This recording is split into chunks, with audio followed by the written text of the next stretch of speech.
Hello everyone, welcome और welcome back to my channel. अगर मैं आपको कहूँ ये वीडियो किस लिए है, तो इस वीडियो में मैं आपको मेरे CUET 2025 के बारे में बताने वाली हूँ। सबसे पहले बात आती है, जब मेरे 12th के एग्ज़ाम्स थे, जो फाइनल एग्ज़ाम होते हैं, उन टाइम पे CUET के लिए रजिस्ट्रेशन फ़ॉर्म निकले। मैं चाहती थी CUET देना, तो मैंने वो CUET का रजिस्ट्रेशन फ़ॉर्म फिल करवा दिया। अब मैं CUET 2025 देने वाली थी। उसके लिए मैंने प्रिपरेशंस तभी से थोड़ी बहुत स्टार्ट कर दी। मैंने बोर्ड्स का भी किया, साथ में उसका भी किया, लेकिन फिर अप्रैल में मेरे एक कज़न की शादी हो जाती है, जिसके कारण से मैं इतनी अच्छे से प्रिपरेशन नहीं करा पाती। This is me in the picture. अब इस शादी से पहले तो मैं कोई प्रिपरेशन कर ही नहीं पाई, लेकिन मैंने शादी के बाद वाला टाइम भी अपना वेस्ट कर दिया। लगभग ये जो ऐसा टाइम पीरियड रहा, इसमें मैं उदास भी होने लग गई। मेरे को पता था मेरे को पढ़ना है, पर मैं फिर भी नहीं पढ़ पा रही थी। ऐसा करते करते मैंने अपने 2 मंथ वेस्ट कर दिए। आप ये मानो, अप्रैल और मई, ये मेरे 2 मंथ्स ऐसे गए। मेरा फिर आता है एग्ज़ाम। एग्ज़ाम से पहले भी मैं फ़ोन से इस तरह से वो हो गई, phone was controlling me, my mobile phone was controlling me. But ऐसे ऐसे करके मैंने अपना टाइम वेस्ट किया। फिर पेपर दिया, पेपर के बाद वाला भी टाइम वेस्ट कर दिया। फिर आता है रिज़ल्ट का डे। रिज़ल्ट के दिन मैं परेशान भी थी और फिर दुखी भी थी।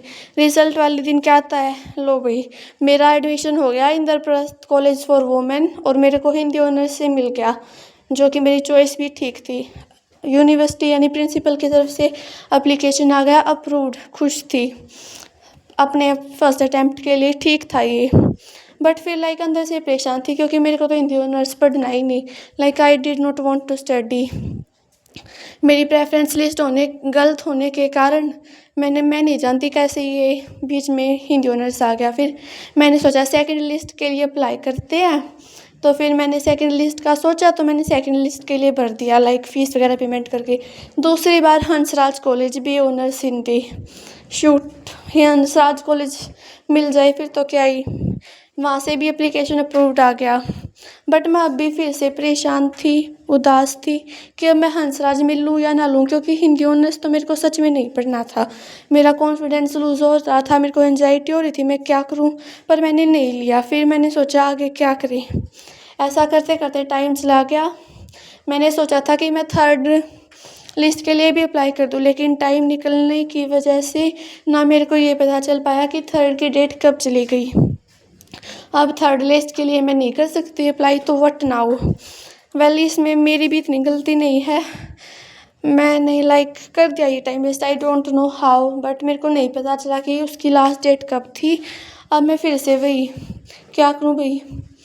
अब फिर सोचा CUET के लिए एक नेक्स्ट ईयर ड्रॉप ले लेते हैं, लेकिन वो मेरे को इतना अच्छा नहीं लगा। तो फिर मैंने सोचा नो, कहीं और देखते हैं, कोई और यूनिवर्सिटी या कॉलेज। तो फिर उसके बाद हमने हमारे जो आसपास के कॉलेज थे, जो मेरे लोकल कॉलेज थे या कॉलेज यूनिवर्सिटीज़ थी, मैंने उन पे सर्च किया कि कोई कहीं जगह एडमिशन ओपन हो। तो लकीली हमारे यहाँ पर एक यूनिवर्सिटी है, उसमें जो कॉलेज थे वहाँ पे तब तक ओपन काउंसलिंग चल रही थी। हम वहाँ पे गए, फिर मेरे को वहाँ पे एडमिशन मिल गया। वहीं से उसी दिन मैंने हॉस्टल में भी एडमिशन ले लिया। This was the story. अब मैं हॉस्टल में आ गई। I am not so happy here, क्योंकि मेरे को हमेशा से ये था कि मेरे को दिल्ली यूनिवर्सिटी चाहिए ही चाहिए। But as I said, time passes, so it was all